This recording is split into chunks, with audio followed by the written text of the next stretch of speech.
Hey y'all, I'm Danny, and this is Heard. Hi guys, welcome back to Heard the Podcast. I'm your host, Danny, and we are back for another wonderful show. How you doing, J-Rob? I'm doing well. How's everything? Look at the donut I got you. Was it giving blueberry? Because remember the blueberry one I gave you last time? It always looks different from the last time, right? It's the same like, one. how come they, let me see? Mm-hmm. Oh, I feel like it wasn't. They got blueberries in it. Yeah, it wasn't given last time. Yeah. Because last time they said it was blueberry, but was it blueberry last time? Yeah. But it wasn't really given that. Yeah, that's when it actually shows the blueberry. And then sometimes they have actual blueberry donuts that look purple. Mm-hmm. So, like, why is it iffy? And this tastes more like blueberry. Right. But don't they have the ones that look purple, though? Mm-hmm. Like a whole purple donut is blueberry? Right.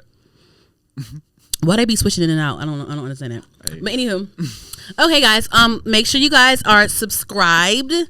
That's the most important thing. Make sure you guys are subscribed to the channel on YouTube, HER''D, the podcast. Make sure you guys are listening to it on all podcast streaming platforms. We're available on everywhere you listen to podcasts, and the podcast format is also available on our YouTube channel as well, so you can listen to the audio on there too. And follow us on TikTok at HERDPod, HERDPOD. That's the most important thing. Like, share, comment. Share with a friend. If you did it one time, do it again and again and again. So. How's your week so far? Like, how's everything been going? Like, does it seem like far in between when we record, or no? It just feels like, oh wow, blink of an eye. Yeah, this week. To me, I feel like the weeks go by fast. This one went by fast for sure. You think so? Yeah, me too. At least this week, yeah. Yeah, cause like that's how I'm feeling. Yeah, I feel like I was just talking about training day. Yes, I just posted that clip. I'm posting some more clips. I'm gonna post some more clips down the line. Clips are the most important thing nowadays, and I don't even blame it. I don't even blame it one bit at all. So it's giving clipped up, okay? And I come from the school of graphic designer, so like I never really had to, like, I always knew how to do things like on the computer. Right. I never had to like download editing apps on my phone. I could just do it on my computer, then I can put it on my phone. But now I'm always on the go, and it's such a clip ass world nowadays. So it's like I finally caved, guys, and I finally downloaded CapCut, and it has been a lifesaver. Okay. Hard. So you're doing everything on the computer? I don't mind. That's what I can do. I know how to do it. You know what I'm saying? But the thing is, like, I'll do it this way. I'll like once I edit my full episode, I'll have like my primary clips that I have, but then I'll like sometimes the week will go by where it's like, okay, I could be posting more clips, so I could just clip it up on my phone on the couch instead of going to my computer all the time, because sometimes like stopping everything and going to the computer is a lot of work as well. Like thinking about sitting down at the desk and doing it on the computer is already exhausting enough. I'd rather just sit on my couch, watch my movie, and like, oh, you know what, let me make a little clip of that time I asked J-Rob to name Denzel's top 5 movies. Wow. I almost did another one to you today, but I was like, maybe next time, we'll see. I'm gonna post the Denzel clip. I just posted it on YouTube Shorts. I'm gonna post it on TikTok and see how it does. Depending on how it does, I'll see whether I'll play the game with you again next episode, not this one. But anywho, glad you caved in. Yeah, because I'm like, and it's so easy. It's so easy, and it's like my whole thing is like the app is. I mean, the easy part is not a problem for me because I know how to do it the traditional way anyway on the computer. But it's just the fact that sometimes like these apps is like, okay, is this app giving like poised? Is this app janky? Like do I gotta do like is it glitchy as fuck? No, but CapCut is a lifesaver. Okay, CapCut is so organized. I love it. I can split it, click it, boom. I'm gonna start. So I told you I opened up my personal TikTok page as well, just posting like little random stuff on there. I think I'm gonna like get really serious about like posting like makeup content, because I'm really starting to master like the makeup. So I'm good at like makeup anyway, but I'm really starting to master like my eyeshadow looks, and people have really been liking my eyeshadow looks here and there. So I think I'm going to like invest in like the ring light and the vanity and like the tripod stuff, and oh shit, the tripod. Do I want to go live right now on TikTok? Should I just do it for a little bit? Because I told you I can go live on here. I thought I needed a certain amount of followers, but I think I have enough followers to do it on TikTok. But yeah, so I'm going to be a little bit more serious about I'm going to be a little bit more serious about the makeup aspect of it. and like just filming my makeup procedures and posting it on TikTok. What's up? You could just I be seeing girls on the joint, they be doing their makeup, but they be talking. Yeah, voiceovers. Yeah, I'll probably end up doing something like that too. That'd be really cute. Yeah. So the next thing so there's a couple things. I'm going to start back. So it was a point in time where my friends will be like, girl, you always go outside somewhere. You always outside somewhere, da da da da. Because I will always, like, at one point I was like the networking queen. I will always be invited to I was everywhere. I'm always at some type of networking event. And so I haven't been to any at networking events in like a year. Like a little over a year. Yeah. I think the last one I went to was like down by the wharf. It was cool or whatever. I met some people or whatever, and we bumped into people I already knew, and whatever. That's cool. But I'm going to start stepping back out because when you network, it really does make a difference. Like I'm going to talk about the Met Gala today. The Met Gala that just passed this past Monday. One of the girls that I met at an event I was at. She's real cool. We follow each other, whatever. And she happens to be like a makeup artist and like assistant, and like she assisted with someone's Met Gala look. Dope. Yeah, so that was a big deal. I'm like, oh my god, wow, I know her. Wow, that's great that I met her and she's doing this really good thing. It's nice to see people that I come in contact with do good things, because it just makes me feel like, wow, they're doing a great job at what they do. But then also it's possible for me and anyone else to whatever. So. And I'm like, I love how I like went out and like met this girl. Like, you know what I'm saying? Hopefully we'll have her on the show one day. But anyway, so there's an Adobe Creative Cloud event coming up in DC. And of course I have to, because it's only right. And so I'm going to go to it. It's in DC on Georgia Avenue. So I'm going to go to that on May 27th, just meet other creatives, other graphic designers. And like, there's a couple of speakers, at the event that I actually know and I actually freelanced for before. So that'll be nice to see them again. But I just want to go out and step out and just like meet people, whatever. Yep. And like, I work from home. And the only time I leave the house is when I'm like running errands, or if like me and my girls are going to go out for this thing, right. Like, because we all grown now and they got kids. So it's just like, we do what we can, you know what I mean? So it's like, we do that here and there or whatever. And then like I come here and record. Right. That's it. Like if I want to find my man and I want to make my family, I want to build my family, I have to go outside. I have to go outside in the right places. I have to do this. I have to position myself for greatness. That's what I have to do. Yourself for greatness. That's period. Let me see if I can go live on this TikTok, on this clock app real quick. Hold on. And you're going to get married in 2 months. Don't say that now. Well, I mean, shoot. But I mean, I wouldn't want to do that to someone that I just met. That's very dangerous. That's super, super dangerous. Let me see something. Should I upload the Denzel Washington clip first and then go live just to spark some engagement and then do both. Do it now? Okay, I'm gonna do it now. Hold on. Let me see, because I put it on YouTube just now. Hold on. Don't you love how this is like I can edit this? Exactly. I thought you been using it, but talking about CapCut. No, I'm talking about edit this right now. Me discussing what I'm about to do. No, I wasn't a CapCut girly, like, because I didn't feel the need. I didn't think I needed it. Like, and I want you to. Okay, so let me post the Denzel clip on TikTok now.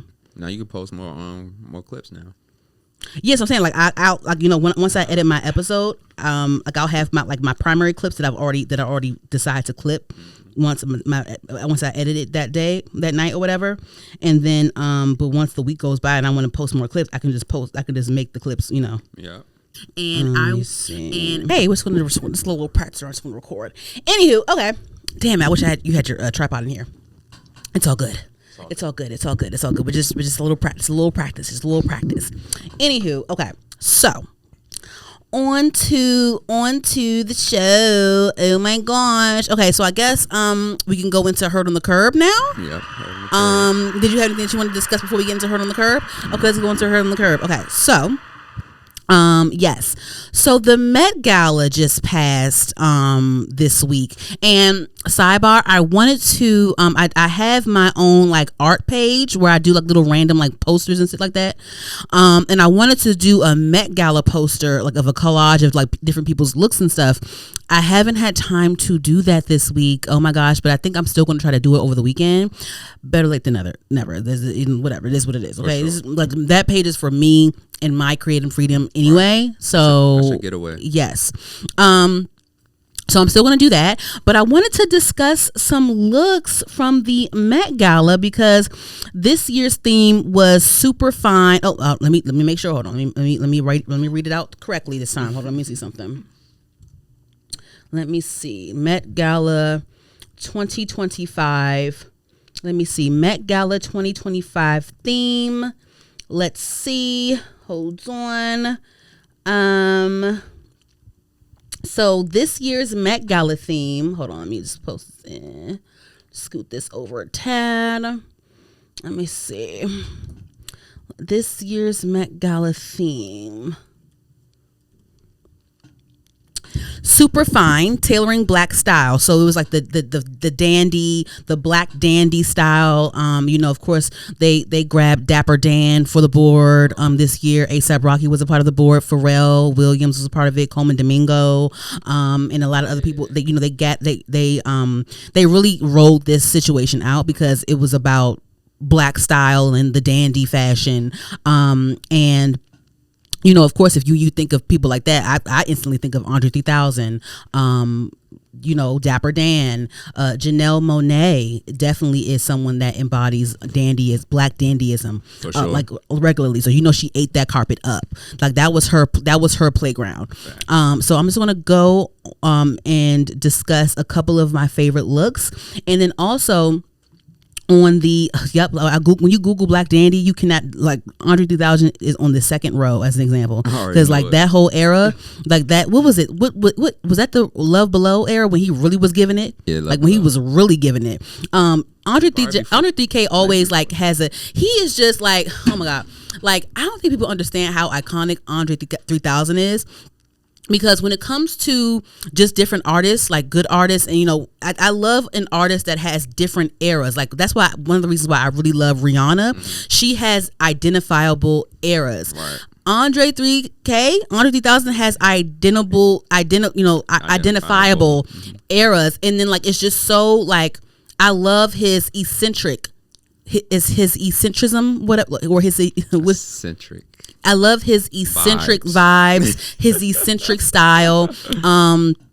He gives a wig or two. He does that. He definitely gives a wig or two. Cut off jersey. He give no top sometimes, and like a nice statement pant. Mm-hmm. Like a platinum blonde, a platinum silver wig. He'll dress like an alien somewhere in the goddamn video. I'm gonna dress like that next weekend. What? I'm gonna dress like that next weekend. What's next weekend? Oversized pants and like no shirt. Okay, you can give that because you skinny and stuff, but you can give that there, Rob. You can give that, but no. So some of my favorite looks from the 2025 Met Gala. Definitely Rihanna, and I knew that she was going to reveal that damn baby, but we knew that Rihanna was pregnant. Right. We know when Rihanna's pregnant because she has that glow, that nose spreads, that her skin glistens. She wears, she's a baggy clothes kind of girl, but we know when you're trying to hide some shit, girl. Like we know this. The only thing now is that we're trying to figure out whether she's having a girl or not. So there's that. We don't know if she's having a girl or not. But yes. So, hey guys, if you're in here, make sure you guys click the link in the bio. My podcast is available on all podcast streaming platforms. It's available on YouTube as well if you want to watch full episodes or clips and things like that. It's all linked in the bio. Thanks for tuning in. People are in and out the live. I love that. Right. Anywho, and also if you feel like you guys can comment, the city that you're from, if you want to, whatever. Yes. So Rihanna revealed that she was pregnant on the carpet, which I loved, and she was one of my favorite looks. She had like she definitely gave like a ragtime type of vibe. So I don't really think that we can even like point to any bad Rihanna outfit on the carpet ever, like within the last like 10 years.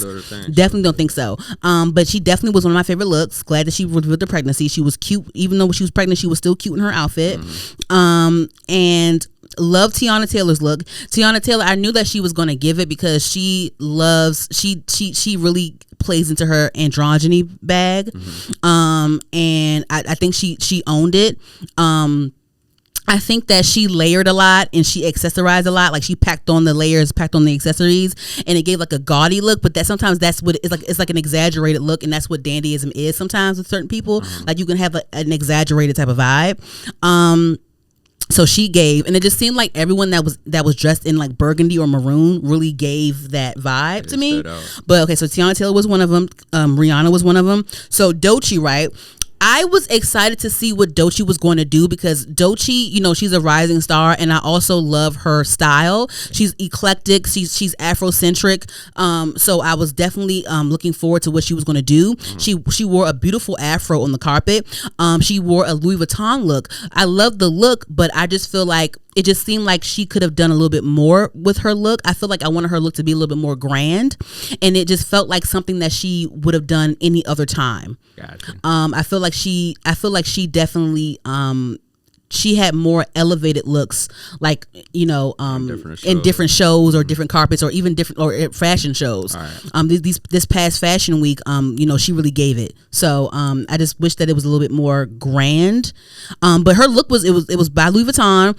It was giving. Her look was giving. So I love that. Beautiful makeup. She's a pretty woman. And she knows how to really well. She still sold the outfit, but I just feel like it could have given a little bit more to me, like more grand. Some people, you know, the word pedestrian kind of was thrown around. People said that it felt too pedestrian. So people said that. No, people did say that. Okay. We're going to talk about Doechii in a second because something else happened with her. But moving on to my favorites though, Cardi B. Right, I really liked Cardi B's outfit.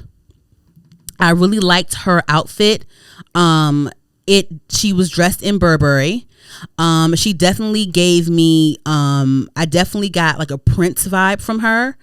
I think, I don't know, like I was talking to my friend, we were discussing the looks because we watched the red carpet live on the Vogue YouTube channel, and I just feel like, you know, I definitely, when I thought of dandyism, I think of canes and suits and top hats. And I'm like, somebody, y'all need to eat this top hat shit up. Somebody, like, give me some canes, and I want everyone to wear a cane and a damn top hat. But no, she definitely gave, you know, a Prince vibe to me with the ruffles and all that stuff in the long garment. I'm really trying to use words in, like, I understand what looks good, but I don't always understand how to, like, you know, like describe it. But I'm not sure if I hate the hair, if I like it, the hair. But, you know, Cardi's a fashion girl. She can wear things. I wanted her to sell this look a little bit more. I wish, you know, even though like she doesn't have the hair for a hat, which is fine, but I wish she would have like had a cane with it, like on some pimped out shit, and maybe had like the same way Doechii like used like she had a cigar on the carpet with her to sell the look. I wish Cardi B had like some sort of like cigarette or cigar to sell the look, but definitely wore a cane with it or something like that. I just feel like she could have accessorized this a tad bit more, but I love the look, and it does give dandy to me. I like the look. So someone else that I really, really, really enjoyed, and she definitely wore the top hat that I liked and all that stuff, was Jodie Foster. Let me see if she's on the Vogue site. They didn't mention her on the Vogue site on the list of people, but that's fine because I have a picture in my mind of her. Jodie Foster, the actress, she played in Queen and Slim, the leading lady in Queen and Slim. I'm sorry, I said Jodie Foster, girl. I meant Jodie Turner Smith. Child, Jodie Foster is a white woman. I was like, let me see. So sorry, y'all. So Jodie Turner Smith, she wore what designer did she wear? Is it going to say it? Let me see. Stepped out in equestrian inspired Burberry look, another Burberry look. She looked amazing. Another maroon burgundy type of palette. I love how it looks on her beautiful dark skin. It's something about like dark skinned people. I have a dark skinned friend, one of my best friends. She's dark skinned, and I just feel like with dark skinned people, like the deep, like when they have a deep dark skin tone, their skin always looks rich to me. Like it looks, you know how like dark chocolate has like a rich taste, like it's like a richness to dark chocolate. That's how I feel when I see like dark skinned people, their skin is like a richness to their skin. I feel like their skin feels like this, like it's like it's like when you describe dark skinned people, you have to do like this, because it's just like that's what their skin gives. I never see dark skinned people. I seldomly see dark skinned people with bad skin. It's always nice, smooth, and shiny and clear. Sure. You know what I'm saying? But that's a fact though. She definitely wore this. She wore the top hat. Gave me the burgundy, the dark brown burgundy on the skin. I loved it. The leather material, oh my gosh, and it draped on the ground. I loved it. The top hat was giving. She really gives. And she's an actress, but I think she's a model first. I'm not sure if she's a model first. But yeah.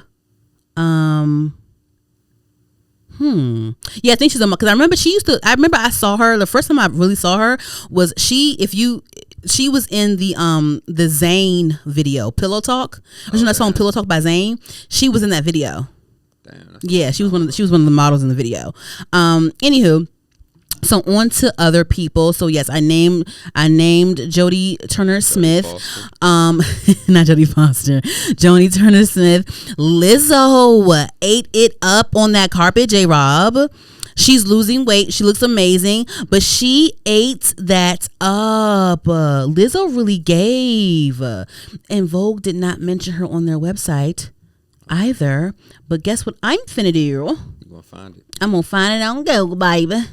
Hold on, I'm gonna find it on Google, baby. I'm gonna find it on Google, because that's another one that lives rent free in my mind, was the Lizzo look. Let me say, yes, she really gave. Like she gave like rich Hollywood. She had her cigarette stick on her. She sold her look with the platinum blonde hair. She didn't dress up in a suit, but she definitely gave dandyism. Of course, like they're gonna have the suits and the tailored outfits, but they also have like the feminine side where like the woman can wear her, her dress, right, and stuff like that. So she definitely gave with her dress. I think that was giving dandyism. I guess she can, she definitely gives like, oh, she's someone's arm candy. Whatever dandy man she's with, she's someone's arm candy. Love that. So Lizzo was another one that I loved. Oops. And then let me see. Zendaya, she usually eats up the Met Gala carpet, but I feel like this year was a little bit more chill for her. And then someone actually ended up wearing a similar outfit on the carpet as her as well, which was kind of, whoa, that was like that's a first for Zendaya. Like, whoa. Then Damson Idris came. And he has a movie coming out, like a race car movie coming out with Brad Pitt, I think. So he like promoted that. He came with like a tracksuit, and like he had a reveal where he ripped off the tracksuit and that was his suit and stuff. He came with like a helmet. They say he came on a race car too. Like he came in. It was a whole big grand thing. Good promo. Yeah, great. That's what you listen. That's what you have to take advantage of these things. So there's that. A couple people. Keith Powers ate it up. Loved his outfit. Loved his look. He's another one that's like, I don't know if he's a model first. And he looks good, so he has to be a model as a title. I don't know if he's a model first or an actor first, but he definitely gives model. So things just look good on him naturally. Things just fit on him well naturally. Keke Palmer did it up. Andre 3000 did it up. And you know who my number one best dress was that night? Ooh. Who really sold it and really lived in it and like really dug deep in her bag? Miss Lauryn Hill. Lauryn Hill came and ate that shit the fuck up. Okay. And then it was another person I really liked. He's a model. Let me see. I think his name is Alton. He really gave it on the carpet as well too. Let me see. Alton. I think his name is Alton. What is his? I think his name is Alton.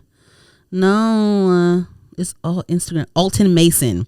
He gave it too. He gave like Afro futurism with his, for sure. Coleman Domingo ate it up. He paid homage to Andre Talley, I believe is his name. He paid homage to Andre Talley. Oh, is it Andre or Leon Talley? I think it's Leon Talley. Hold on. I don't know why I keep thinking of his name is Andre Leon Talley. Andre Leon Talley. Okay, yes. So Coleman Domingo came on the carpet, paid homage to Andre Leon Talley, and then under with his cape, and then he revealed underneath his cape his nice suit and stuff like that. So that was cool. A$AP Rocky looked fly too. Pharrell, he looked cool, but I feel like Pharrell was real chill. Like Pharrell wasn't really selling it for himself either. A$AP Rocky, he wore his own brand Og. He wanted to make sure he wore a black brand, but I feel like A$AP could have sold his look a little bit more too. I don't know. It was too. But Pharrell, I feel like Pharrell was too safe. I feel like Pharrell wore something that he would wear somewhere anywhere else to me. But yeah, so those are my thoughts on the looks. But let's go on to Doechii, because Doechii had a little bit of a situation involving the Met Gala.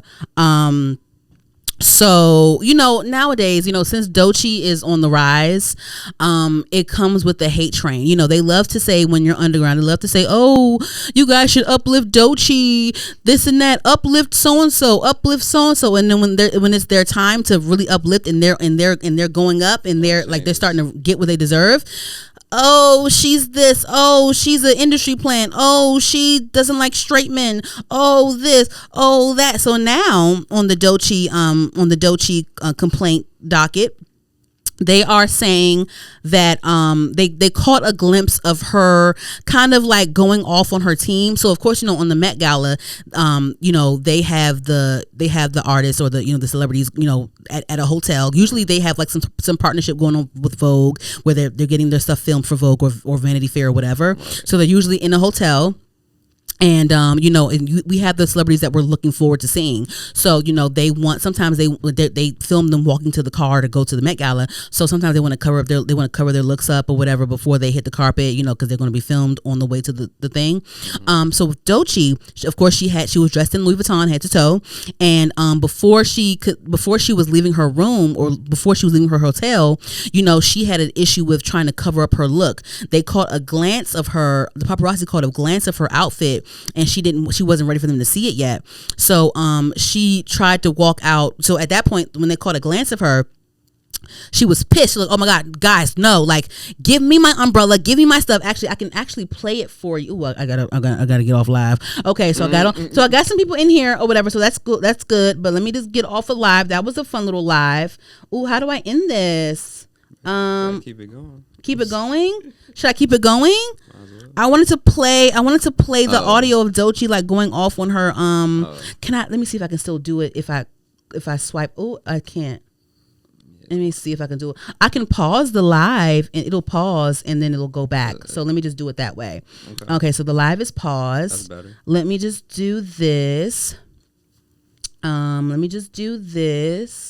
me go on here and play the audio of Doechii. So I have it ready. But so she was trying to hide her look before her grand entrance. Right. And I guess her team, the team opened up the door and the paparazzi were outside waiting for her. So they caught a glimpse of her outfit. She was pissed and she was asking for her, like, hey guys, like, get me I need more umbrellas, I need more cover-ups, come on guys. And she was being aggressive with her, how she was asking her team to chop. So people didn't like that. So I'm going to play a little clip of that right now. Hold on.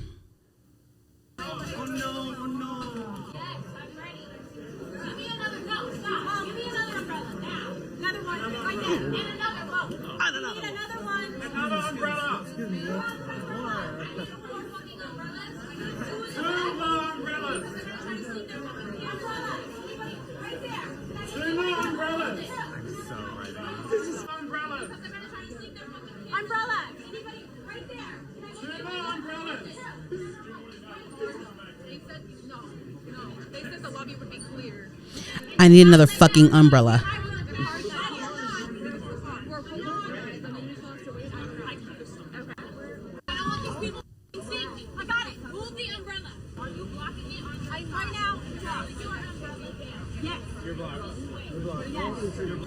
I need another fucking umbrella. Move the umbrella.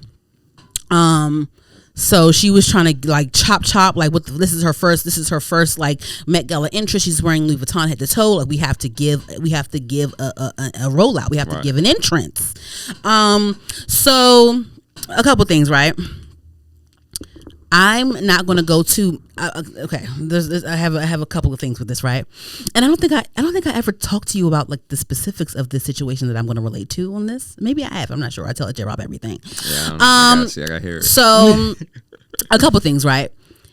It's understandable her anxiety. No pun intended. No pun intended. No pun intended. Where's the? It's one of them Jones. Anywho, okay. So I understand she's anxious, like give me my fucking umbrella, like let's cover up this look, whatever. I understand the anxious, the anxiety of it all. I understand all of that. But it is the way that you're talking to your team, sis. Like that was a lot. It was a lot. It's understandable, but it was a lot.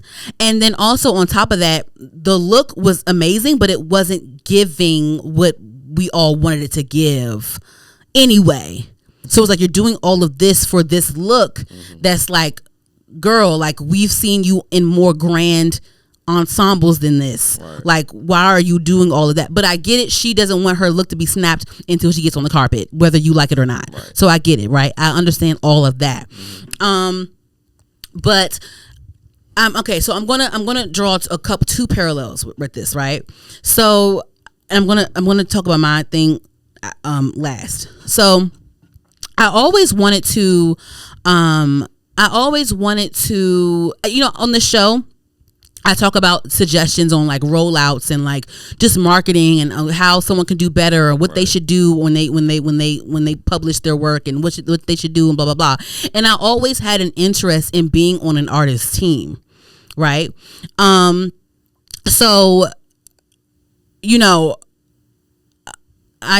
so like so there was a time when Law Roach, right? He's a stylist and he's best known for like, styling Celine Dion, Zendaya. Zendaya is like one of his like, most notable clients. Mm-hmm. And, at one point he, announced his retirement and he was only going to work with Zendaya and that's it.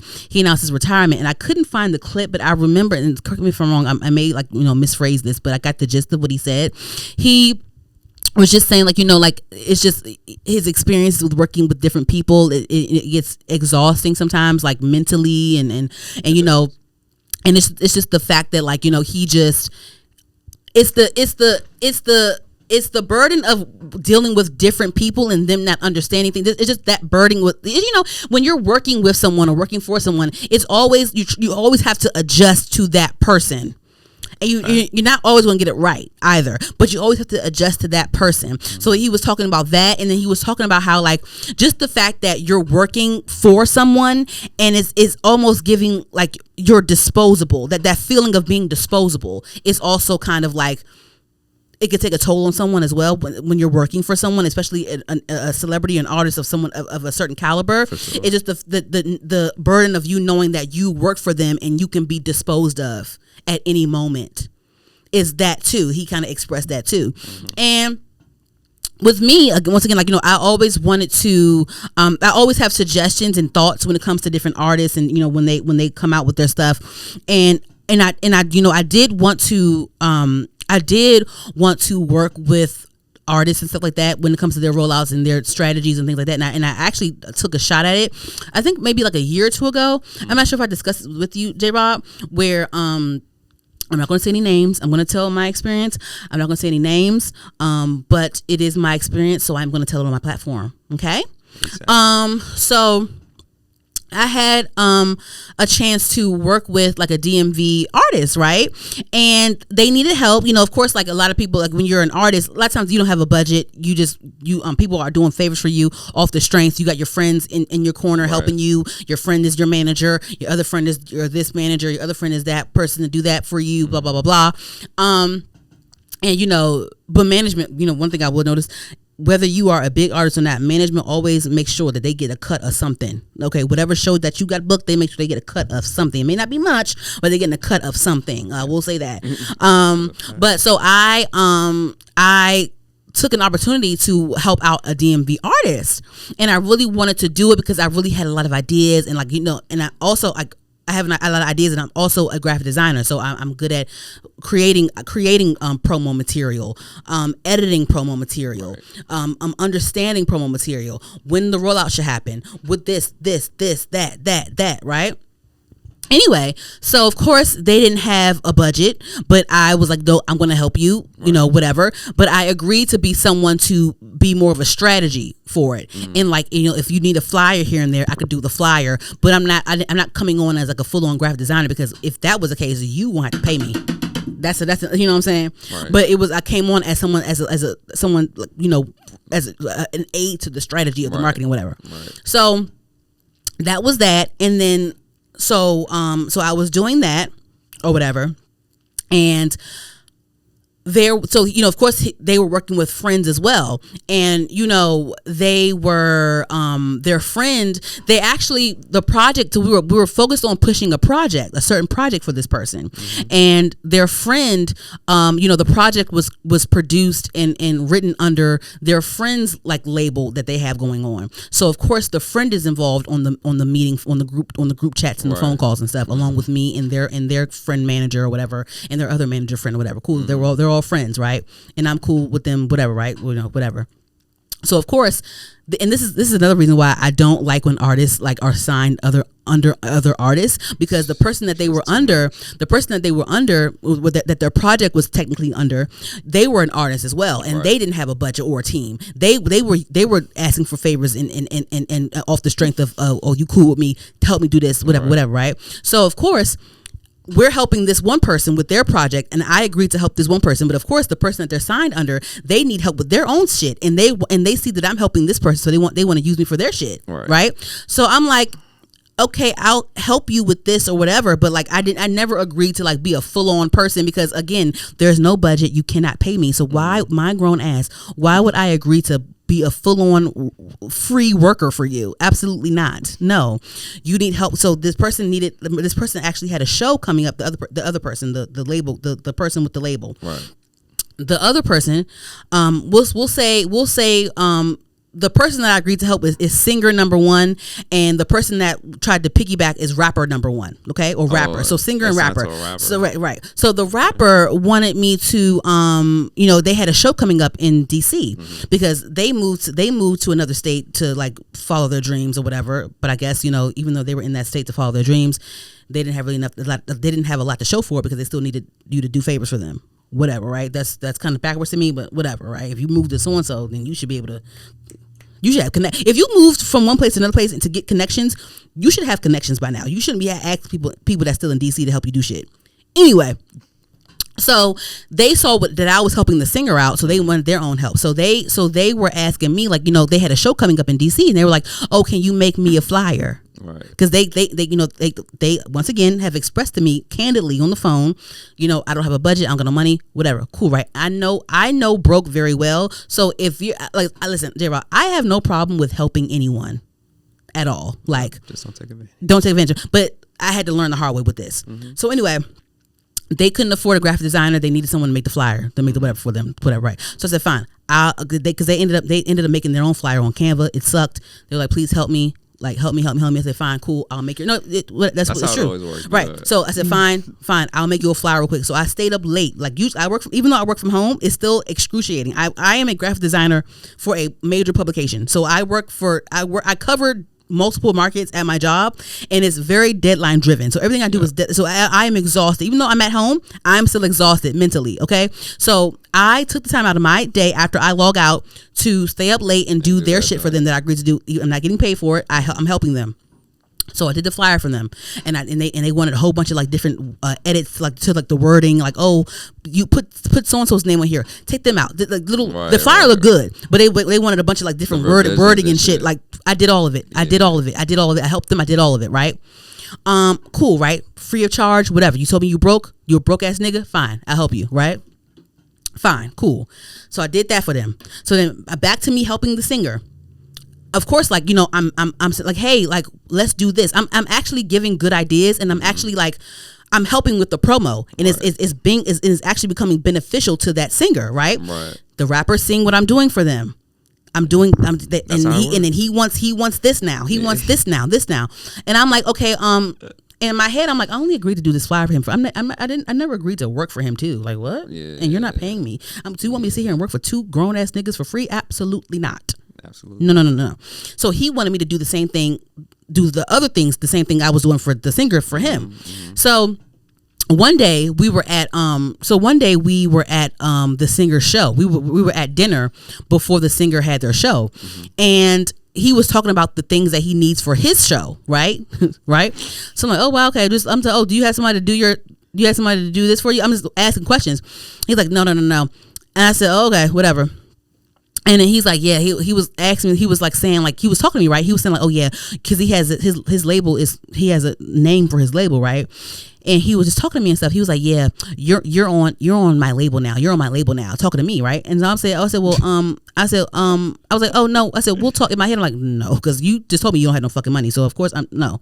So I'm just like, I said, we'll talk later, because I'm not gonna straight up tell him off in front of dinner. Like I'm not gonna do that. Right. So I'm like, I look at him, I'm like, we'll talk later. Let's talk later. He was like, no, you're on so and so. You're on so and so. You're on so and so. I'm like, we'll talk later, right? Whatever, cool.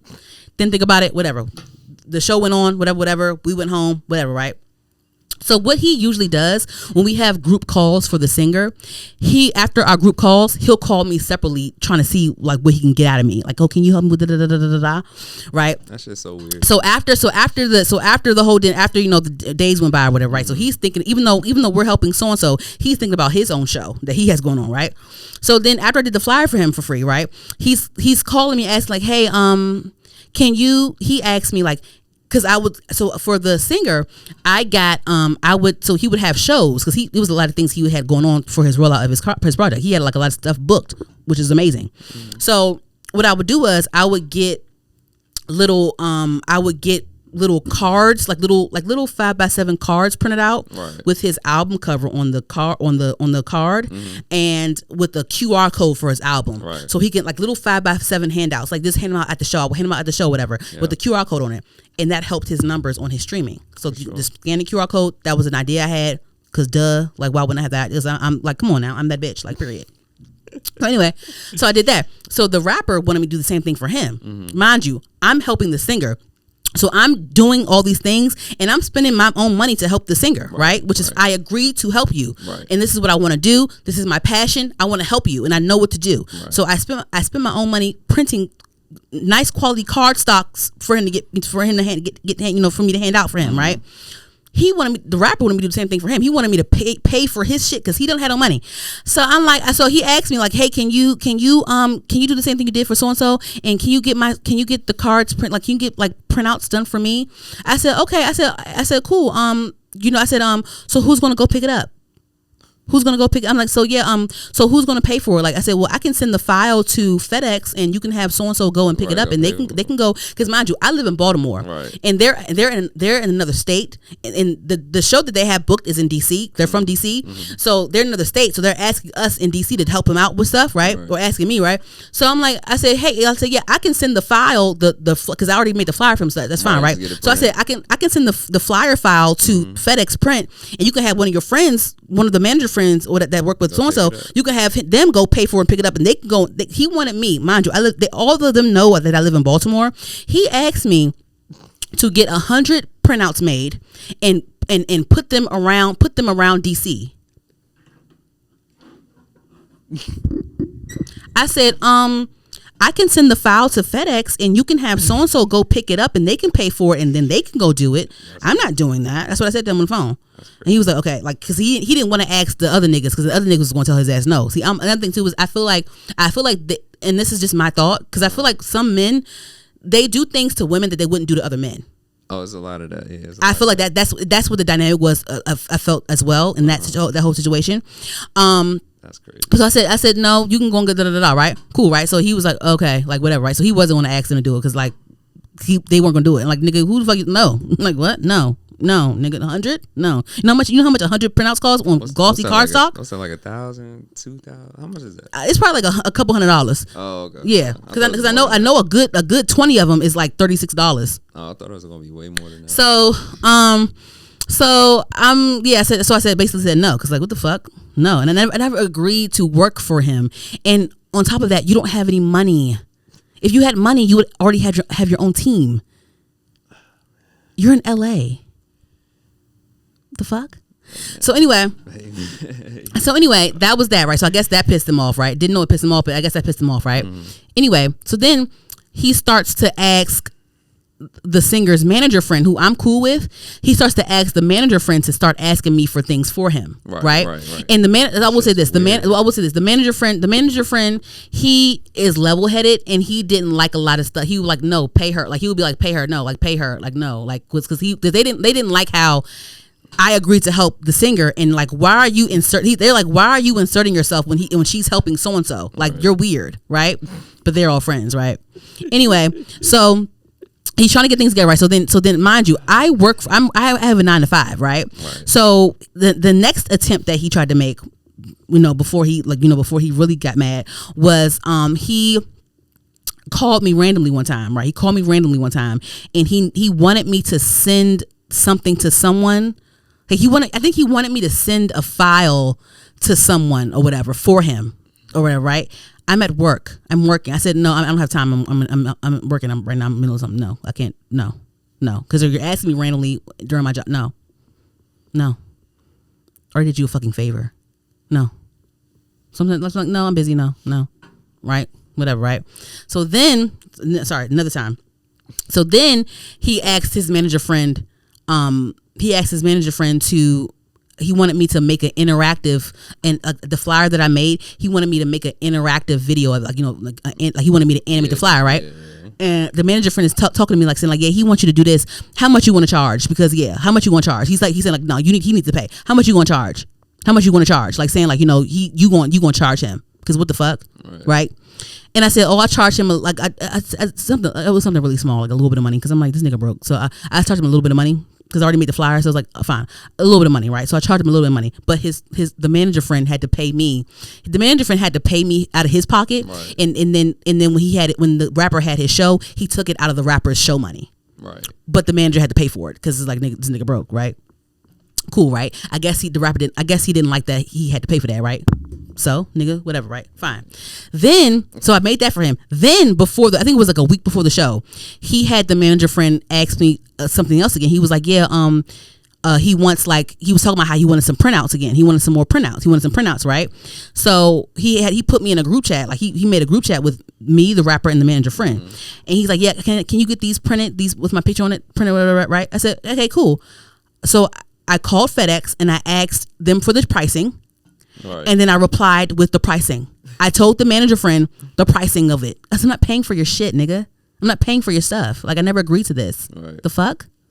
So I said, yeah. So I'm texting. I didn't text the group chat. I texted the manager directly. I was like, hey, this is the pricing for this, and this, and this, right? Sent the pricing. There was no response from the rapper, right? So I guess he was mad that I didn't pay for it, right? Whatever. Don't care. Anyway, the show's happening.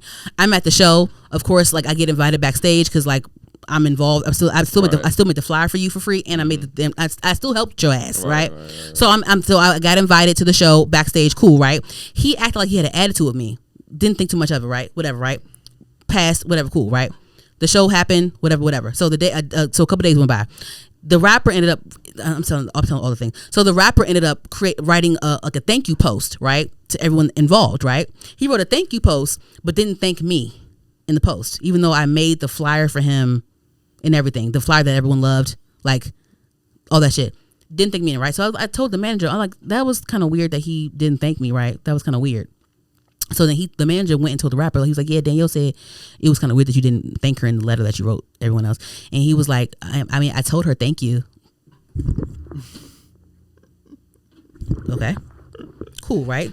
You're weird, whatever, right? Anyway, moving along, I'm continuing helping the singer that I agreed to help, right? Yeah. So he has shows booked. He has things going on, right? So I'm helping him with stuff, right? So I think he had a show where he had another show coming up, and I wanted to get more of the printouts. We needed more printouts. Mm-hmm. So I said, hey y'all, okay, cool, you got a show at so and so, great. I'm gonna go get some more stuff printed out for you, right? Mm-hmm. So I guess, of course, the rapper is still in the loop with the singer because the project is underneath his label, well, technically, whatever, right? Right. So I guess one of them told him that I was going to get some stuff printed for him, right? Whatever, right? So yeah, so one of them told him I was going to get some more printouts made for him. And so I guess he didn't like that. He was just like, why is she doing that when the venue has their own promo? I guess he was like, they have their own promo, so why is she making a flyer for him? And so he called me and was saying that like why are you doing that when they are? I said, because at first I was like, what? At first I was confused. I was like, did so and so say that they didn't want me to get it printed out? Like, what's going on? I don't understand. He was like, no. Like, why are you making a flyer for him when they already have their own promo? I said, no, I'm not making a flyer for him. I'm just getting the stuff I already have reprinted. Right. I'm not doing nothing for him. I'm just getting it reprinted. Right. So then he was like, okay, well, why couldn't you do that for me? I said, what? I was so confused because at that point I had already logged out of work. This was like 6 o'clock. 6 o'clock at night. I had logged out of work and I was laying in my bed. I was going to take a nap. I was in the middle of taking a nap and I saw his number. I was like, I almost didn't answer the phone, but I was like, let me answer this phone because maybe he's going to say sorry to me. My dumb ass. Ain't nobody gonna say no. My dumb ass. So I answered the phone. So I'm laying down, getting ready to take a nap, and he's calling my phone, telling my son, yeah. So why couldn't you do that for me? I was like, huh? I was so lost. I was so off guard, taken off guard. I said, what? He was like, I mean, why couldn't you do that for me? I was like, I said, what? Why couldn't you get the stuff printed out for me? I said, didn't so and so tell you didn't so and so tell you what I said? Like, I didn't so and so relay a message to you? Like, because I was telling him about the pricing of it. Right. Like, didn't so and so tell you what it was? Like, what was up? And he was like, nah. I said, well, how do you know that I was getting stuff printed? Because I'm just like, I'm lost. So I'm just asking. I'm like, so how do you know I was getting some stuff printed again? What you mean? He's my artist, nigga. That's my artist, nigga. What you mean? I said, excuse me. I said, who you talking to? Yeah. Who you talking to? I said, who you talking to? And he was like, nah. You don't know. I'm not going to ask you for anything ever again. You're fucking fired. And he hung up the phone like a little bitch. I said, excuse. I was helping this nigga. This nigga is mad that I wouldn't do free shit for him. He doesn't have any money. He can't afford a team. So you're asking me to give you a favor because you don't have any fucking money. But this is why people shouldn't be bad people, because he got his karma. Actually, I know his business, so he got his karma back. Mm-hmm. But it's like, when you need people to help you, you have to be a good person, because karma is real. Nah, facts. Karma is very real, especially when you need people to help you, right? So then after he did that to me, I called the manager friend that I'm cool with. I said, your bitch ass friend just did XYZ to me. He was like, what? He did what? I said, yeah, like, what the fuck, right? So then, I guess in the group chat that we all had, that I was in, this bitch ass nigga, he removed me from the group chat as well. Mm-hmm. And I guess he told them, he was like, yeah, Danny fired. So then they all like got on a group call with him, because they told me what happened. They all got on a group call with him, and they was like, yeah, so why'd you do that? Like, that, you could have just told her your grievances without doing all of that. Like, why'd you do all that? No, because she did it, she didn't do da. And they were like, she did you a favor, and she doesn't work for you. She did you a favor out of the kindness of her heart. She doesn't work for you. She was doing you a favor. That's it. You inserted yourself. That's what they said to me. They still fuck with him, but that's what they said to me, because he was telling, they were like, no, that's not cool. And they said that he didn't care. He didn't give a fuck. That's what they told me. I believe they're still cool with him, but they told me that they kind of told me that was fucked up, but they're still cool with him. But then they, I guess, I don't know, boys are weird. Like, they'll be cool with each other, but then still be talking shit about you behind their back. So like, it's like, it's weird, but like, so so he didn't give a fuck. His friends at least told him about himself, but he didn't give a fuck. So yeah, I was talking to them about it separately. I'm like, yeah, that was like, they were like, yeah, that was just weird. Like, that was weird. And so one of his friends, one of the friends that were involved, that's actually really close to the rapper, he was telling me, like, privately, he was like, he said, like, he was just like, don't ever do someone a favor unless you're 100% sure that they would do it for you. That's why I have to move like that from now on. Forever. Like, I would never, like, now I'm never going to do that again. Yeah. Like, only for my real friends. Like, that was just weird. And the thing is, I was telling the guy, I said, this is the I've never been disrespected from men like this ever in my life. That was weird as fuck. Yeah, that's wild. That's weird as fuck. You're a grown ass man, 30s. That's wild. Cussing me out because I didn't do free shit. That I didn't agree to do free shit for you, and you're his artist. He's your artist, but then you're acting jealous. Like, no, that's weird as fuck. But Yeah. Oh man. So that's why and that's another reason why like I don't even freelance like that no more, because like you know, just dealing with different people is exhausting. Everyone's not professional, everyone's not mature, everyone doesn't have their shit together, so it's like I don't even like freelancing anymore. Like if I know you, I might do it maybe, but I don't freelance anymore. Like if I want to do some shit outside of my job that's creative, I'll do it on my own and make a page for it, and that's what I'm gonna do. That's it. But like I'm not freelancing because it's just you have to wean people out. It's too much. But the fact that I was helping you when you couldn't afford a team, I was helping you. I didn't have to do shit for you, and I never agreed to work for you for free, bitch. That's a fact.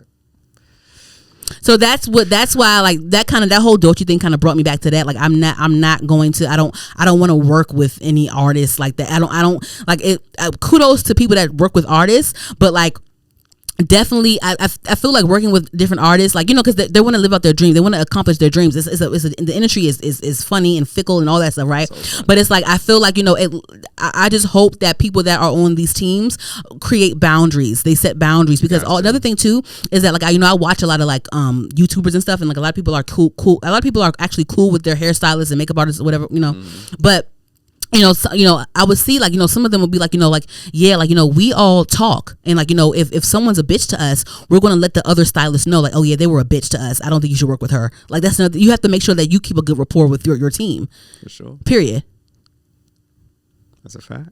So hopefully Doechii, you know, she made a nice little humorous TikTok thanking her team, and just like, you know, hopefully, you know, she apologized to them, and just, you know, I know she was anxious, it was her first Met Gala, but hopefully she apologized to them. You know, it's one thing to be anxious, but for you to be cussing like, give me my fucking umbrella, my fucking this, my fucking that, like this, that, like talking like that. With some people, they oh yeah, no, fuck no, you gonna be talking. Yeah, some people will quit on you on the spot. Be careful with that shit. That's a fact. So there's that. Next, a couple more things. I won't take too long. So next, I want to just briefly discuss Megan Thee Stallion. Megan Thee Stallion, she was also on the red carpet at the Met Gala. I believe she wore like a nice sparkly dress with the fur. I think she was giving she was paying homage to Dorothy Dandridge, I think, if I'm not mistaken. I kind of wish that she would have pushed herself a bit more with her outfit as well.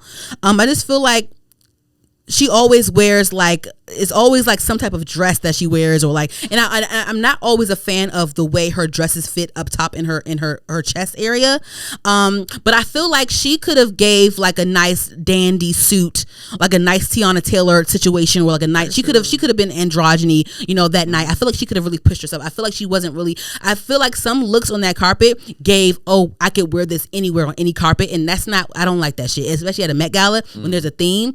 Come on now.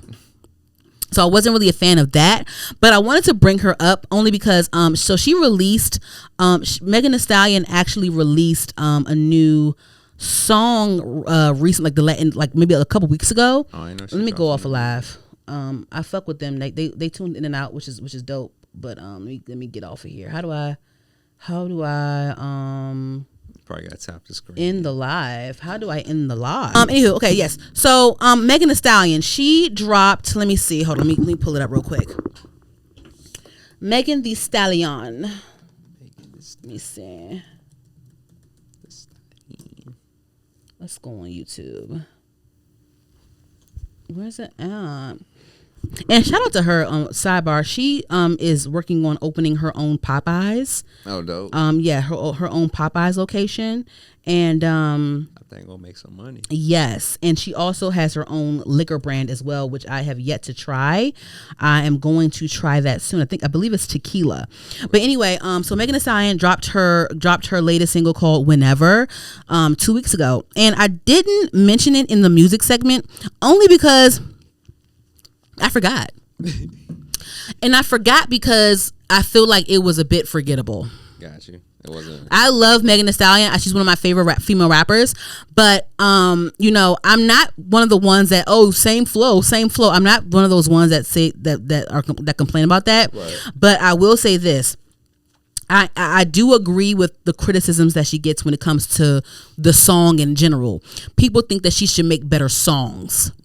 That's key. She needs better songs, better beat selections. I feel like she definitely changed up her flow a lot, and she takes note of that, and she tries to experiment with different situations, different sounds. Even on her Megan Act 2, it was like some rock in there, and she gave some more Asian inspired songs, and she threw some freestyles in there. Cool, right? But I just feel like it's just. A lot of her songs are very high energy, and I was watching a YouTuber, and he was mentioning they feel like her songs, she doesn't have, like, she's a great performer, she's beautiful, and she has great stage presence, but she doesn't have the music for it. And a lot of her songs, she doesn't have she needs better music when it comes to performing. Yeah, you know what I'm saying? Like, it's just like you want to be able to, you want your songs to be able to, like, you want your songs to be engaging to the crowd. Even though, like, you have diehard fans and they will rap it word for word, bar for bar, even when you're rapping fast with that triplet flow, like, you still want people to absorb the song and what you're saying in the song. For sure. And just better, like, it's just better songs. Like, I saw another YouTuber, she was mentioning, like, like songs like Savage. That was a good song because she worked with a writer, for the hook, Jay White. Like, facts. She's a, Megan Thee Stallion, she can write her bars, cool. But I think the critique is that she needs better hooks, because the hooks is what sells it. Like, when it comes to, with Megan Act 1, Mamushi, Watashi Wasta, right. Like, people think, like, that kind of saved her. The Watashi Wa Star, that kind of saved the album almost, because, like, if you think about the album Megan Act 1, what other than Mamushi, what other song is the catch? Right. You know what I'm saying? She lucked up with the Watashi Wa Star. I get money, I'm a stop that hook. Right. Stop. Like, you know what I'm saying? So I do agree that she does need better hooks, and I do agree that she needs to work with writers when it comes to, like, not the bars but the hooks in creating the skeleton of the song. Yeah, song structure. Yes, because I know that she's fully independent, I believe, or she has, like, I know she's with Rock Nation, some type of deal with them, kind of, but she's mainly independent, right. And I don't know. I think it showed throughout. I feel like with her songs, I feel like she picks good beats here and there. But it's just the hooks. Like, I like, and we both ain't shit. That song, lying to me and I'm lying to him. Fuck right. It. Guess I like that, cause I like that whole sound. That whole what's that boy's name from that New York group 41? The nigga that be sounding like oh my god, what's that nigga name? I like pills and Percocets. Yeah, that nigga. Oh my god, what's his name? Kyle Rich. Okay. Yeah, Kyle Rich. I like his voice, okay. But I like that whole drill type, that New York shit. Right. I like that whole vibe. Even the Ice Spice shit. I like that shit too. But that was cool for me. I like that. But but Megan be rapping like she hard as fuck. Like, she's hard as fuck. Good rapper. She's hard as fuck. But it's not always about that. You need better fucking songs. And I think Jay White kind of saved that Savage, because I guess because the song was given to her. She wrote her own raps to it, right. But the song was given to her because the song was rejected by other female rappers. It went to other female rappers first. They rejected it, and then went to Megan, and Megan kind of tweaked some things in the chorus, and then she wrote her own raps to it. Right. But it's a good song. It was sent to her. It was a good song. Yeah. Just like how, like, it was revealed a couple years ago, it's a whole lot of money in this motherfucker. That song, that song was given to Lotto first. They all these songs are all given to them, and they all record it and see how it sounds, and then whatever, give it to Bia. Yeah. You know what I'm saying? Like that. You know what I mean? Yeah. So, and then the other thing with Megan, when it comes to her being independent, like, I went to her Hot Girl Summer tour last year. I went to her concert, and she's an amazing performer, great energy, high energy, great presence. But I just feel like the concert, it lacked production value. I feel like it wasn't a lot of production that went into the concert at all. Like, it was just a stage and her dancers, right. And maybe some cute little graphics on the screen and something cute or whatever, and that's it. I just feel like it seems like I'm not pocket watching, because I know she's making money moves with her Popeyes location and her liquor brand. She's trying to build a legacy, because we all see Rihanna and Beyonce doing these things. Like, so everyone in the music is not where the money resides all the time. So it's like, you want to build it. Like, I get it, do your thing, but I feel like I mean, I'm not pocket watching. I maybe she went. The thing is, she had the tour before the album came out. She went on tour before the first album came out. So it's like, were you on tour because you wanted to get your coin up to for the album that you want to put out? Is that why you didn't put too much into the tour? Because you wanted to just go, you just wanted to just tour. You wanted to rely on you having a fan base. You wanted to just tour and get the tour money coin because you're independent. You want to get all the tour money coin and to use that with your other stuff, your other ventures, or you're like, what were you doing? That's how I feel, because like, are you putting money into writers? I don't know. I don't think so. Probably not. I don't think so. Probably not. You know what I'm saying? She needs better hooks. Like, I hate it. Like, it's just like, but she has a great visual team. She has a great she makes amazing videos, amazing hairstylists, amazing makeup art, amazing style, amazing. All it looks great. She got the music. It looks amazing. It looks great. Like Boa, that video for Boa, that song Boa. I love the video. I love the video game. The video game influence to it. I love that, but I hate the fucking song. I love the sample, the tick tock, the Gwen Stefani sample, but I hate the fucking song. I hated that song because this is so like Fever of you, Megan. This is so like Tina. This is Snow. This is so like back then. Like you. This is way back. This is not giving elevated to me. So I don't think the song would never I don't think it charted. Let me make sure. Hold on, because it didn't perform very well. It's been out for 2 weeks. It didn't perform very well, and I believe I caught like a little snippet of her live where she basically kind of acknowledged, okay, guys, hey, hotties, we have to kind of pivot. So I guess she's like realizing, okay, this isn't work. Even though it was pretty visuals, pretty video, pretty clothes. She's in the gym, so her body looks amazing. Body T, face T, period. But it's just the music is not giving. And it's just it's like you rap really fast all the time. No, but she's like, it's like, cool, right? Cool, that's fine. Right. But it's just like, damn, girl, like, get some variation. Let me just see if it even cracked the Hot 100. I doubt it, because I would have seen something. I'm a Billboard stat number girl. Fact though. Hold on. I never heard the song, so. Exactly, you never heard the damn song. I didn't know she is not even on. Let me see. Damn, Luther is still number 1 on Hot 100. Hold on.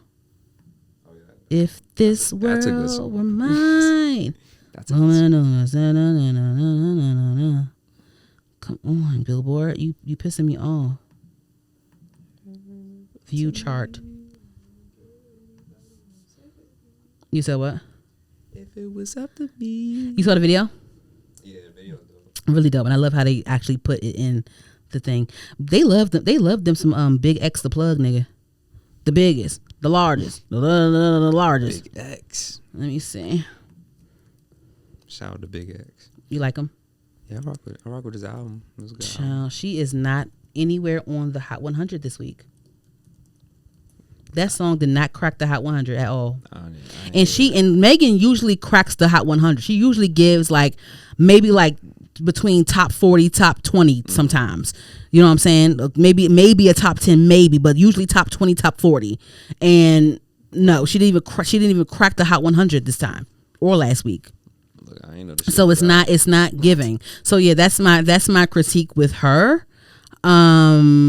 Yes. So anywho, just real quick, and we can just gloss over this real quick. Just lastly, they announced the BET Awards. I think it comes out in June. Oh, for real?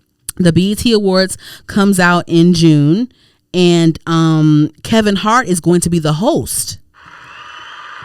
And I'm really happy about this, and I'm really confident about this because, for the last couple of years, award shows have like strayed away from hiring hosts, and they just rely on like influencers and shit, or like random presenters or whatever. And I guess I don't know why, or I don't know. They were just relying on like TikTok stars to like draw in the views, and it fell flat every time.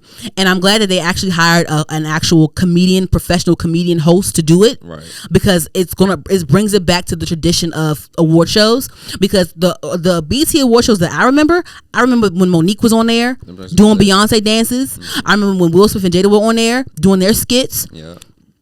I remember when who else hosted it? Like I remember those big moments when those hosts did it, and it was memorable. They did skits. They interacted. They were professional comedians. They could host it. Right. Bring it back to that, because the award shows, like they have been dwindling down. Like people aren't caring about that shit anymore. Yeah, nobody trying. And like it's all like you're using TikTok stars and whatever label promotion you have with whatever artist you want to push for the award. Like it's just, this is not working. So bring Kevin Hart back, let him host it. He'll bring the funny. He has his connection and his friends. He'll put people on. I'm sure he'll probably have a Drewski skit in there somewhere. Drewski or Cosnat in there somewhere, and like because I guess they're working on a movie together at some point. So they might do that. So they might bring that. Like it's just, it'll make sense to me. Bring it back to that. That'd be dope. That's what makes sense, and that's bring it back to that. But just real quick, Glorilla, she's nominated. She's nominated for some BET awards. She had an amazing 2 years, well deserved. She's nominated for Album of the Year for Glorious, Best Collaboration for Sticky with Tyler the Creator, Best Female Hip Hop Artist, which the last 5 years has been stacked. There's been actual competition the last 5 years for female artists. Nah, for sure. The Dr. Bobby Jones Best Gospel Inspiration Award for the Rain Down on Me song she has with Kirk Franklin, Viewers Choice Awards for TGIF, and the BET Her Award In My Bag with Flo. Yes, so she did great. So, Glow she snuck up on you. You wouldn't have thought that she would have been like this far because when she first came out, and she had that moment where she was kind of flopping a little bit, but she picked it back up. I think with Glorilla, I think that she's really talented. I think that she's a great rapper for sure. I think that she has a certain pocket that she's really good in. I will say, maybe I don't too much think that she has a lot of versatility in my opinion, but I think that she's in her pocket and she's good at her pocket and she's breaking the mold with that for sure in my opinion. Tyler is nominated for Best International Act at the BET Awards. Chris Brown has 3 nominations. Album of the Year 1111, Best Male R&B Pop Artist, and Viewer Choice Award for Residuals. Blue Ivy Carter is nominated for the Young Stars Award this year, and I think she's going to get it. Probably is, yes. most likely. It says that Doechii and Glorilla are the most nominated female rappers for the 2025 BET Awards. Let me see what Doechii has. Let me just make sure. I'm just read her shit. Well deserved. Yeah. Let her cook. Let me see. Why are you showing me Grammys and not BET Awards 2025 nomination? It's not showing me. Whatever, it's not showing me. Let me go on the BET Awards page though. Tyler Creator doesn't just perform, he builds worlds. He's nominated as well. Let me see. They're just showing throwbacks of shit. They're not showing Doechii. But yes, they said that Doechii and Glorilla are the most nominated females at the BET Awards. So we'll see. So definitely Doechii and Glorilla are definitely going to take home some stuff for sure. Okay. Anywho, yeah, so that's all for me for the Heard on the Curb segment of the show. Did you have anything that you want to discuss before we head on to the ending, wrapping it up? Okay. So for our last segment of the show called Seen and Heard, where we discuss TV, movies, and music, I actually have a couple things to discuss. So I did listen to Coco Jones's album. It's a great album. I think that it's a nicely put together R&B project. I think that she has a beautiful voice, and like I feel like Coco Jones really exudes true R&B to me. I love her features. She has a Future song on there. She has a YG Marley song on there. I just think that she's a great singer. I think that the songs are really good. I think the album is cohesive. For me, I wouldn't really go back to it for me, because it's too like slow for me. It's like, I'm not really in that mood. I'm more of I love R&B, but I love like alternative type shit, and like, I like hip hop and like boom, like yeah, I do. But I love alternative stuff like Solange and like Layla. I love me some Layla. Hopefully, is Layla nominated for a BET Award? I hope so. If she's not, it's a fine girl. It's okay. But yeah, so it's a great project. She's a great singer. The album is well put together. I love the production. I love the lyrics. I love it. I listened to it before I got in the car to drive here today. It's great. Love it. Great project. So the Mariah the Scientist released a song called Burning Blue and a visual for it as well. I think I always thought that Mariah the Scientist is a pretty girl. I never really got into her music like that because I just, again, like, I'm not really into too much of the mellow vibe. Right. She's an R&B girl as well. But sometimes it's too mellow for me. I don't like feeling sad for too long. You know what I'm saying? But I peeped her. She has a visual for the song Burning Blue. It's beautiful. She's like doing a little bit of choreography, a little bit of sensual choreography. And you know, she has a nice, interesting voice to me as well. I love interesting voices. So she has one of those. I like that as well. But I did want to say, like, you know, I love when, sometimes the R&B girls, they want to give a count. They want to give some movement in the videos. Yeah. I feel like with her, it still stayed true to her. I don't know her that well, but it's, you know, she gave movement in the video, but it didn't seem forced. It still seemed true to like her vibe. Nice. So I will say that. Yeah. So I like that. Gotcha. Okay. Those are my two things in the music. Did you have anything in the music that you wanted to discuss real quick or no? When did Ciara's album come out? I know Ciara is working on an album, or she's starting to push an album. I don't know if it's out yet or if it's called CC, I think. Hold on. I know she's coming with an album. Yeah. I don't be knowing. It's coming out. You know, Ciara she's an icon. She's an icon. For sure. She has a lot of hits and misses too, but sure. You know, the work that she had, like, she's undeniable. So I will say that. Let me see something. Let me just see something. I love it when you want to stop. Ciara's new album CC is set to release July 11th. Okay, so she hasn't really gone on she's starting to like mention it, but she hasn't really gone on a full out rollout yet. So if the album comes out July 11th, I assume that she's going to start rolling out probably late May or early June. Right, facts. Yeah, maybe she should go on someone's Twitch stream or something like that. I don't know. But yes, so she's working on some stuff too. So there's that. And so did you have anything you want to discuss before we move on to the next thing? Okay, so for the scene segment of the program, I finally watched the movie Heart Eyes. So I never got to go to the theater for it. So Heart Eyes is like a slasher movie about a killer who like kills couples on Valentine's Day or whatever. It's like a mass killer called Heart Eyes. Yes, it came out this past February. It came out. So these movies are going straight to Netflix real quick. But Sinners, they taking their time. Sinner, you better. I wonder. I predict who I think Sinners might go to Max because it's a Warner Brothers production. So you might go to Max, not Netflix. Might go to Prime.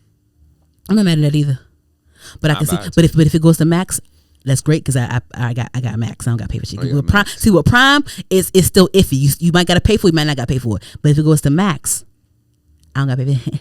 Okay. So hopefully it goes to Max.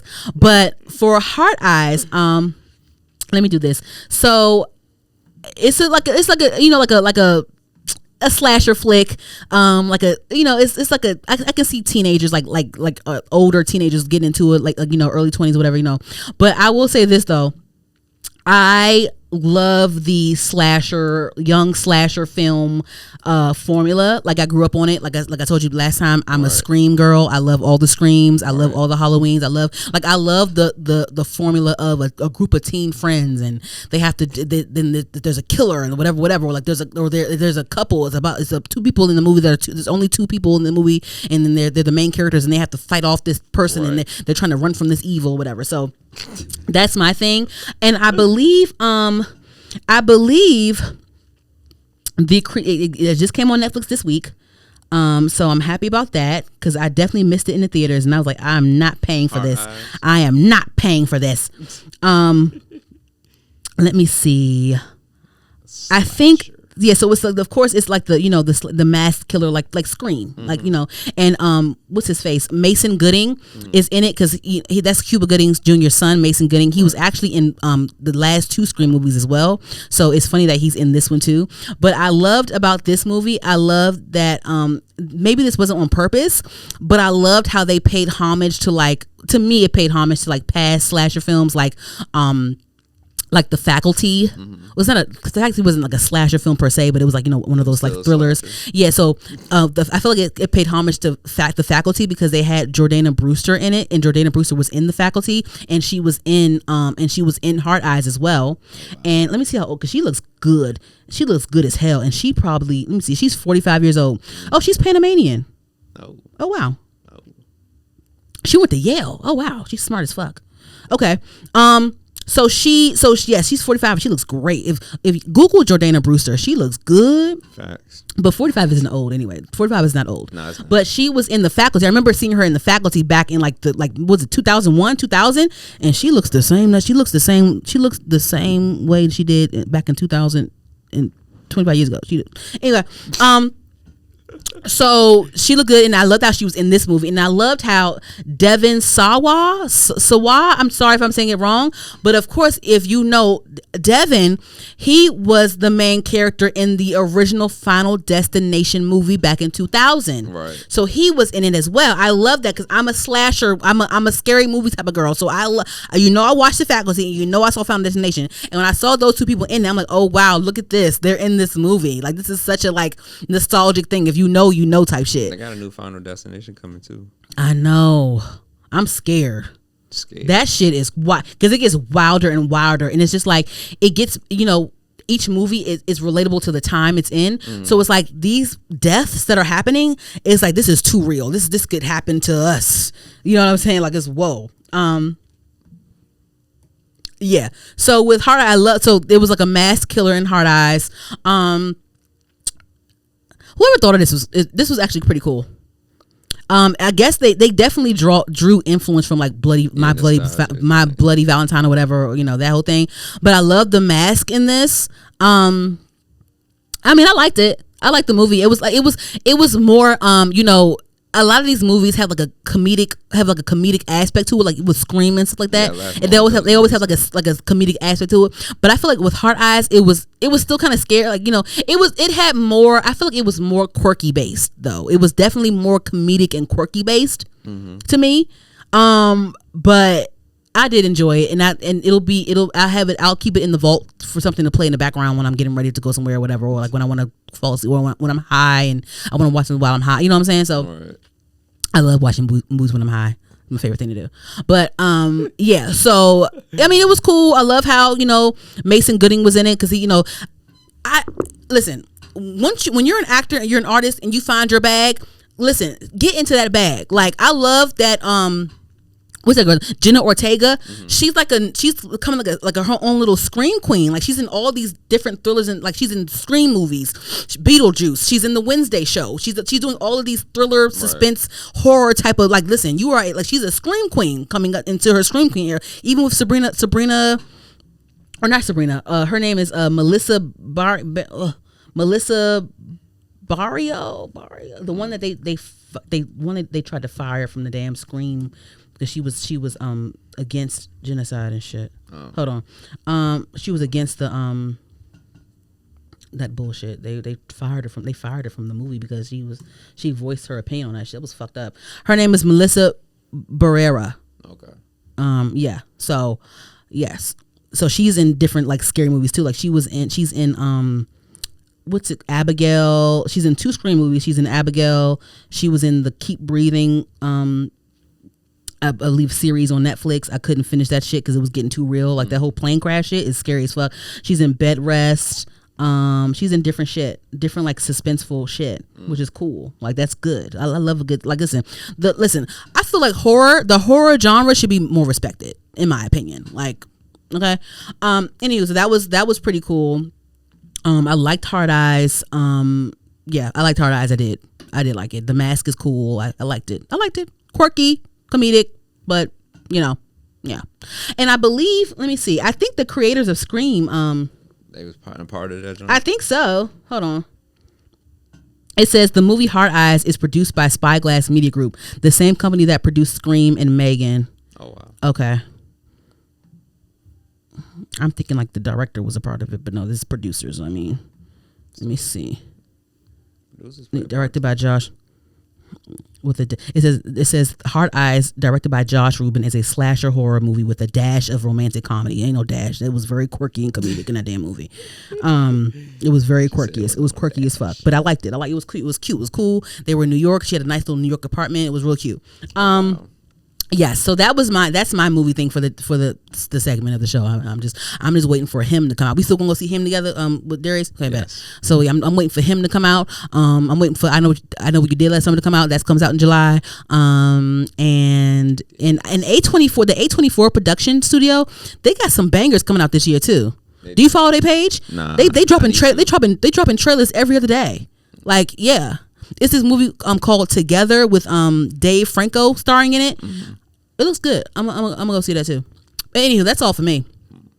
Anything for you? I gotta go see Thunderbolts. That's it. Thunderbolts. Oh, what's that? It's like a cartoon? It's like a Marvel. Oh, okay. Who's the superhero in it? It's like the new Avengers. Oh, okay. It's supposed to be the new Avengers. Oh, okay. So. Oh, I think I saw when they were revealing the poster, and they were like, "It's called Avengers 2" or something. What was it called? Some shit like that. It's like your new Avengers. Oh, okay. Okay. But it might have been that. Though. Okay. Yeah. Well, have fun with that. I want to know who they're gonna get to. They keep talking about X-Men revivals and shit. They talking about who gonna play Storm, the new Storm. They should have Jodie Turner-Smith playing the new Storm. I just feel like she should be the new Storm. I don't know. But anywho, yeah. So that's it for me. Anything else, J. Rob? That's it. All right, guys. Well, again, I'm your host, Danny, and this is Heard the Podcast. We are available on all podcast streaming platforms. Any podcast platform that you think of, we are on there. We are on TikTok at HeardPod, HERDPOD. We're on YouTube, HER''D, the podcast. Make sure you like, comment, subscribe on there, share with a friend, spread the word, all those good things. And thank you guys for tuning in to another episode of Heard the Podcast. Love you. Bye.